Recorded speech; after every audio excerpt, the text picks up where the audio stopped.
presented by Colors Recording Studio, Chiwala.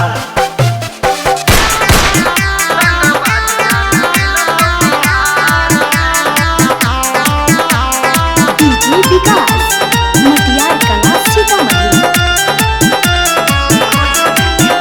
अरे खोजो ही लड़का अपना ले एगो बाज रे, कहाँ के छोड़ा हो है रंगा बाज रे। हे गे सुगिया ऐसन मरत तो यूपी बिहार में भेटे तौगे। अच्छा चल हट हे रे सुन, खोजो ही लड़का अपना ले एगो बाज रे, कहाँ के छोड़ा हो है रंगा बाज रे। दीने दहाड़े काटा लेके घूमई अपने हाथ में।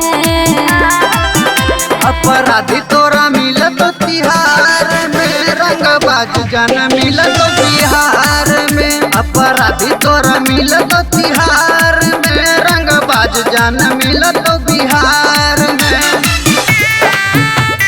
डीजे विकास मटियार कला सीतामढ़ी।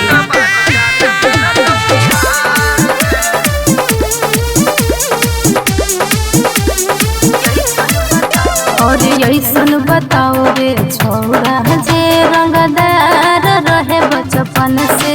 अच्छा गुल्ली डंडा पतंग न खेले जे होले जवान रहे गन से। आके देख कन्फ्यूज हो जइमी, जैसन खोज है मरद घर घर पैमी। मरद होके छोटी काजे की आवे न केकरो संभार में। ये तो सुन, अपराधी तोरा मिलत तिहार में, रंगबाज जान मिलत बिहार में। अपराधी तोरा मिलत तिहार में, रंगबाज जान मिलत बिहार में। डीजे विकास मटियार कला सीतामढ़ी।